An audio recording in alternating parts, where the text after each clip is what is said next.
podcast again. I'm Rinor, your host, and today I have a very special guest, Lynn. She's a doctor, PhD from America. It's going to be interesting to hear her story and see what the medical science and medical part of America is all about. And she's originally from England, so she will have a very interesting story about the move there and everything that she had around. You guys know how this podcast is structured. We talk about business, we talk about mental stuff, self-development, and everything around it that comes with it.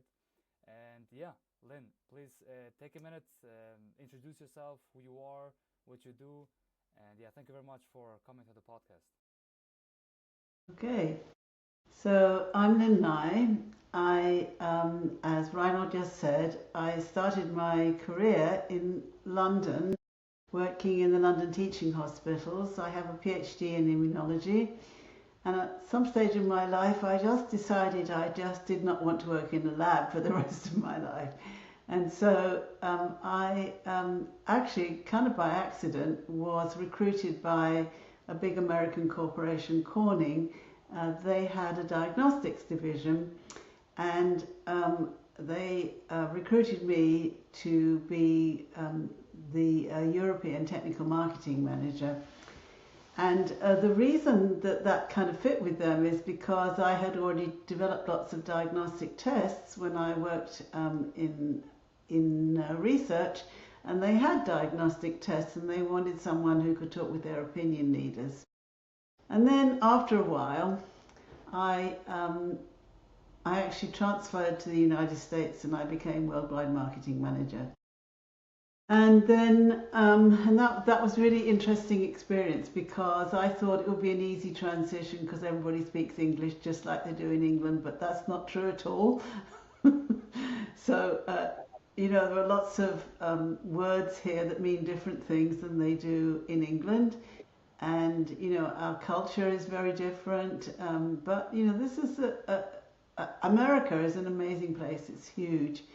And so many different things here. Anyway, after a series of moves and a few things, I was recruited by a big ad agency to launch Rituxan for Genentech. And that was a very big deal because it was the first biologic therapy in cancer. And actually, when I did my PhD supervisor and I had a long conversation about how monoclonal antibodies were never going to be successful. And when we were launching Rituxan, that's what all the doctors said. This is not going to work because it never has. But of course, it started a whole different way of treating cancer, and targeted therapy is now the norm. And then I made another kind of transition. After a while, I really decided I didn't want to work in advertising. So I like to work on educational programs because that's kind of my background.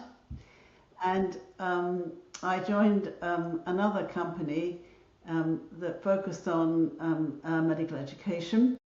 And then the person that I was working with, she went off and worked somewhere else, and I was reporting to someone I wasn't really sure about, and I wasn't quite clear what I was going to do. And then a couple of clients said, "Would you work for us?"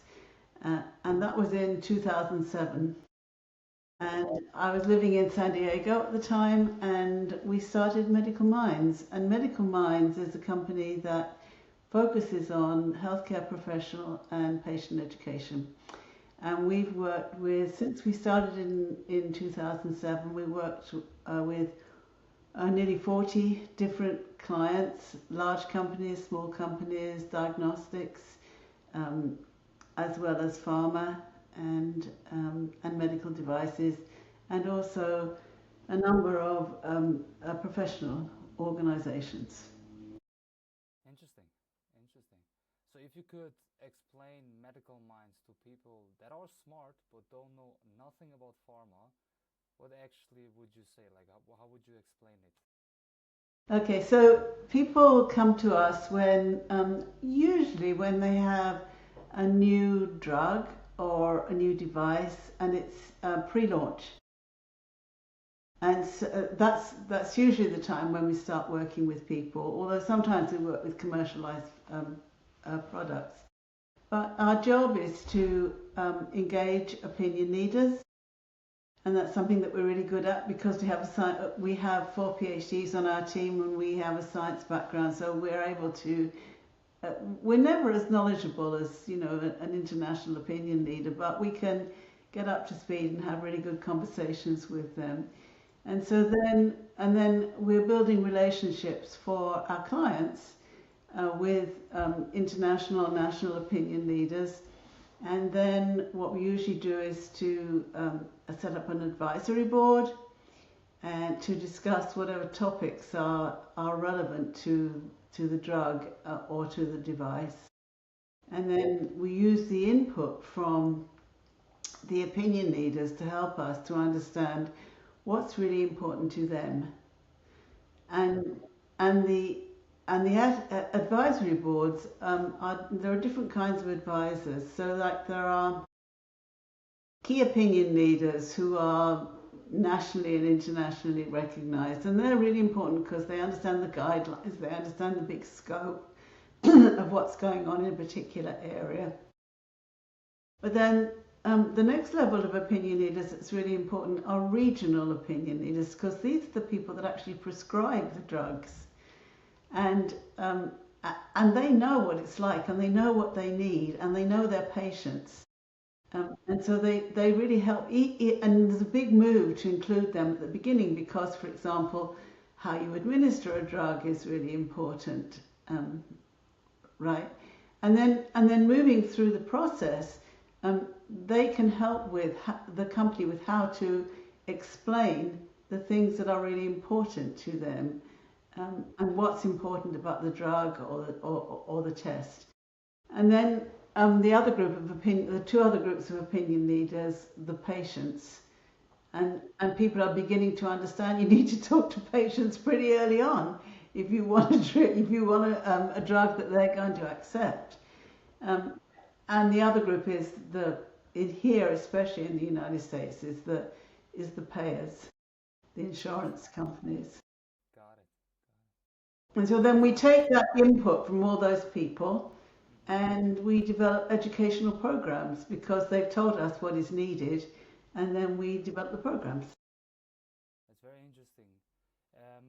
Your team, as I saw it online, worked since the late 90s together. Yes. If I'm not mistaken, right? Very interesting. Yes. Fact. And how do you really keep senior people together for over 25 years? It's so interesting.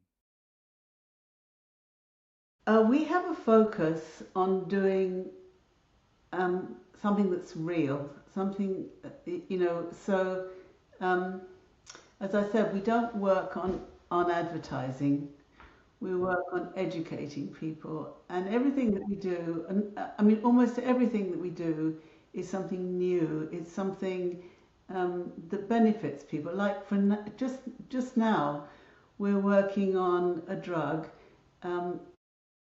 this is interesting. Everybody in the world, 60% of people in the world have herpes. Unbelievable, it's so common. But usually it's controllable. If it breaks out, that you have a drug that can treat it.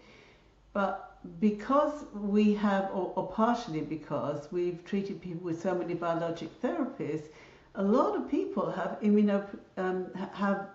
their immune systems are suppressed.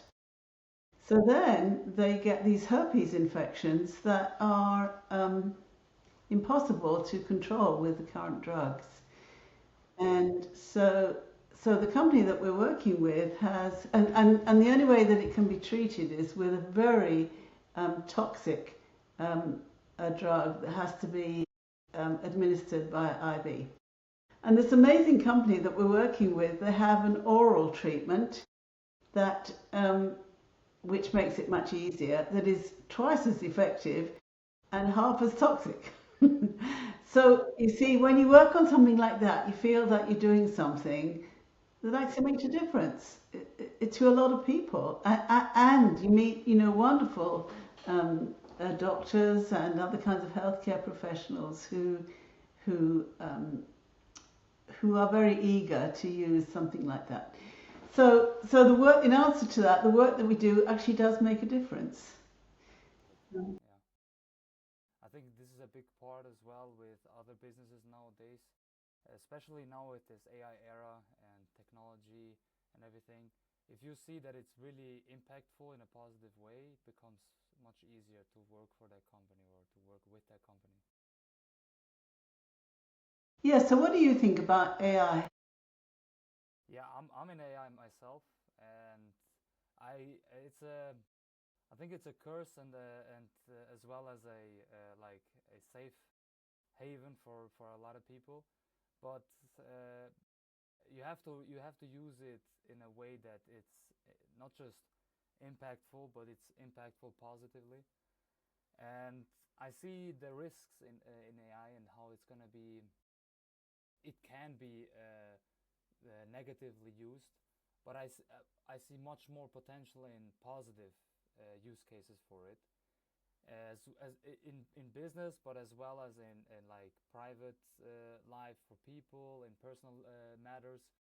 So I know myself, I can't, like right now, the way I'm using it and the way I'm working daily with it, it's something that's part of my life, and I'm more efficient. I'm more straightforward. I know my answers, and my questions get answered, and it's very like it has a positive impact in my life. So I believe AI, it depends completely on how you use it, and it depends completely on if you are still trying to understand things, if you have still the fire in yourself to understand history, to understand topics, or you just want to have the answer, and you just, if you have the answer, you just give it out and done. So it's gonna be, I think it's gonna be very helpful, but it's gonna be as well as the complete opposite of it if people use it wrong. So yeah, that's my opinion and my take on AI. Yeah. Do you guys do you have touch points with AI in healthcare? Yes, a lot. Actually, so I'll start with the negative. I mean, the Please. negative is, and I was talking with an oncologist the other day who told me this awful story, actually. The negative is that people go online and they get the wrong information. And there's a huge amount of misinformation out there, not only when you look online, but also in social media in general. So someone's been diagnosed with a cancer, and they think it's whatever they think it is, and it might not be right, and the treatment might not be right. But I mean, this has been going on before AI. People would not take the treatment that was the best for them, and they'd go off. Here they go off to Mexico and get some kind of, aromatherapy or something that wasn't going to help them at all. And a doctor the other day, this oncologist told me that someone had gone online and was absolutely convinced that this man was absolutely convinced that he had a really serious cancer. So he decided he wasn't going to be treated because it wasn't worth it. Yeah, and in fact, and the doctor, the oncologist, kept telling him, no, that's not the case, and this is early stage and you can be treated. And then eventually the man figured out that he was wrong, but then it was too late and he died. And that's true. And I think that case was reported in the New York Times. They called him to talk with him about it. And the man's son tried to sue the AI company. I don't know what happened there. So that's the negative of it, that you can get completely wrong information. So so my feeling about AI is you shouldn't ask it a question if you can't judge the answer. Yeah, exactly, exactly. Yeah. So I personally, it sounds like you. I have a relationship with AI. I have built a history with it, and so when I ask it questions, the questions are in a dialogue, And just because it says something, it doesn't mean I'm going to go off and do it, but it's quite helpful when it tells me things that I kind of haven't thought about. Just for example, it comes up sometimes um, with a title for a program I would never have thought about, and I didn't even ask it. Yeah, so. Yes. As I said, I believe there are very good use cases, but there are very bad use cases for it. But I think you're in a good path for it, so good thing for you. About business, so when you look at your business and how you've been running it, what are some things that are missing? Like, can you share with us some things that you might think would be better off if something would change? Let's say in the part of, I don't know, let's say you disappear for 2 months, and what will happen to the business? Like, are you able to go away from the business for a while and it still runs? It would run like I have I have medical directors who, so if we had ongoing projects, they could probably complete them. I think that I add a level of strategy, but it isn't always needed, and so our ongoing projects would continue. I think our new business, it would be difficult for our current team to um, develop new business if I left. And how much does the business run through you? Like, what are some parts of the business that you? Ah, yeah. Well, I really started this because I like to be involved with the work. I like to work with the clients. I like to work on the content, and so everything we do, I'm involved with. Excuse me. But for example, we just did a very complicated advisory board um, with a lot of really complicated information, and our medical director will write the summary report. I won't write it; she will write it, right? But I'll look at it, and if there's something that um, I think I might add a little bit, but I don't have to do very much in terms of doing something like that. Yes. So, are you guys in a phase of, or like, are you guys focusing on getting bigger, or what's the phase of the business currently? Yes. So, COVID messed us up completely. It messed up the business here in the United States. What happened is that all the companies, when COVID came, they all pivoted to COVID drugs, tests, and there was lots of funding from the government, and so that's what all the medical companies did, Yeah. and that completely messed up our business because we were doing various things that got stopped. And then when all the funding went away, the pharma companies had to figure out what they were going to do, right? And so they all kind of pivoted to something else. But in the meantime, they laid off a lot of people, and the healthcare world here in the United States is a mess. There are many, many people that are looking for jobs, and actually, I almost gave up. I almost said to myself, I don't want to do this anymore. and then, and then for some personal reasons, I decided, well, I do need to get back to work. And so we've been building it up again. And I know a lot of people, so the way to, I mean, there's a lot of personal outreach. And we're starting to promote ourselves more generally. Good. Interesting. And what is like a part, because every business has this, but I want to know from your side, or your standpoint, what is something that you keep meaning to fix, but it never gets like fixed? Like this is something that I believe every guest on the episode had something to say about. So let us Well, know what is something you guys keep wanting to fix, but it's just not getting fixed. uh, actually, our website needs updating. Oh, look at that. That's the most general thing, yeah. Cool. Interesting. Cool. And about you and your story. You said you went from England to America. If you look at the two countries, they're so similar, but as well like the most opposite things on earth, I believe. If you could choose a story of Lynn in England or in America, what would you choose? Like, would you change something from the past? Would I change it, or would I?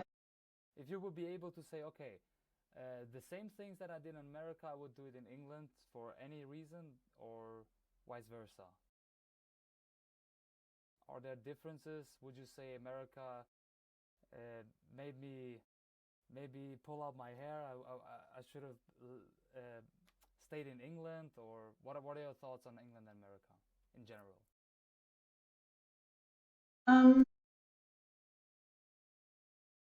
I think that even now, I think it's getting better. But even now, there's a lot of how should I say, um,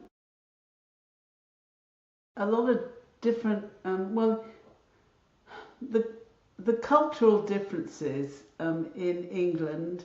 So there are levels of people in England. There are also levels of people in America. But in America, it's about how much money you have, really. And in England, I haven't lived in England for a long time, but I think it's still the same. It's your social standing. It's what your accent is. I mean, it's changing, but it still is like that. And people, I mean, I can tell you where someone comes from when they start speaking. It's like, so Very interesting. yeah. I think, Like so, yeah. mhm.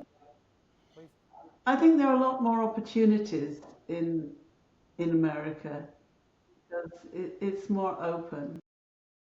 Yeah, this is what everybody says, and I believe, especially me, myself, and my business, since we started looking at the American market more, and we started connecting there with people, it really shows how open people are to business, how open are people are to like connecting with each other. America, like Europe and England and so on and so forth, I saw the complete opposite. Like Switzerland, where we based at, it's pretty much sophisticated. Like you can't really have two words with people without getting to know someone that knows to someone and so on and so forth. So yeah, I see it in America as well, as you said it. If we would go back to the business and medical minds itself, what is like a perfect client for you guys? Like who do you really serve? Like who is your ICP when you look at it? It would probably be, so let's talk about pharma. It would be right now, it would be a biotech company that has um, a drug that serves a need that's in phase three. Phase three, got it. Okay, so there are pretty specific things Yes. for this. Yeah, because a company like that is looking to um, educate the market really on their new drug. But it has to be something that has that's different, not just like another monoclonal antibody or something. It has to be Yeah. something that's different, that serves a real need. Okay, interesting. Very interesting. And how does your day to day look like if you look at the past 2 months? Is it talks with people? Are you in the phone all the time? Like what is your day to day looking like? We hardly ever talk on the phone these days. We always talk by Zoom, like I'm talking with you. right? Which and that is a positive from the COVID era that we all got used to getting to know one another virtually. Yeah, true. Yeah. I had, before COVID, I had clients that I used to talk to on the phone. I'd never ever seen them. I didn't know what they looked like. I I mean, believe you. Yeah. So interesting. Yeah, everything changed from since 2020. Yeah. yes. And I do think another thing is that because we have these, well, we use Zoom and you're using something called Riverside here, um, we can talk with one another for free. So it's opened up a whole world. I mean, I talk with people in India and Pakistan and Yeah. and all over the place. Before Yeah. it would have been a big bill, right? Yes. On the phone. Mm. Hmm. Where can people find you and your team? Where can they find us? Um, well, first of all, they can go on our website, which is um, med. That's med med dash minds minds.com. LinkedIn, social media? LinkedIn, yes, I'm on LinkedIn. I have more than 2,000 connections on LinkedIn. Um, yeah. And if you would give us a last advice to someone at the bench right now, PhD in the hand, and wondering where there's a life for them on the commercial side, what would you tell them? Like, Yes. what would you tell people? Actually, people ask me that all the time. How come somebody who started their life working in a lab in London is now working on the west coast of America, running? Yeah, how do you get there? And the answer is really simple. It is that you have transferable skills. You see, when I transferred, I I developed immunoassays when I worked in research in London, and the company that I worked for sold immunoassays, right? And so there was an immediate connection because I knew more about their assays, their tests, than they did actually. Uh, and I knew the opinion leaders as well. So those skills were very valuable to the company. Mm. And then when the the transition that I made to work in medical communications was similar because I have experience, having worked here for a while in lots of different disease areas, right? So I was very employable because I have a science background and I also understand business.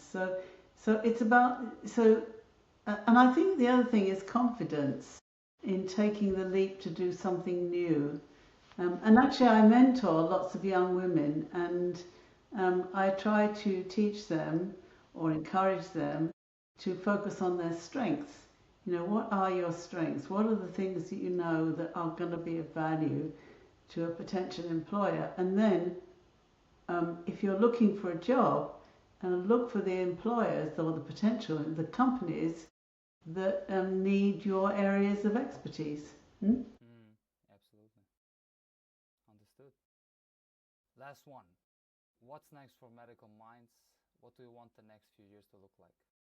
We're growing our business, so what we're doing is we're focusing on. You asked me who our ideal client profile was, and so right now we're working on the developing biotech companies. So we just need to build our revenue up over the next couple of years, and then we'll go back to working with big pharma once we get larger. And then we'll probably add some more people to our team. Very straightforward. I love it. Thank you, Lynn. It was a beautiful episode with you. It was a quick one, but I think all the people listening had some nice things to learn from you. And yeah, I will put the links to her website and to her LinkedIn down below, guys.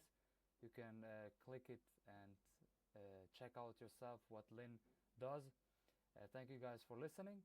And Lynn, if you have some last words for the people, let them know.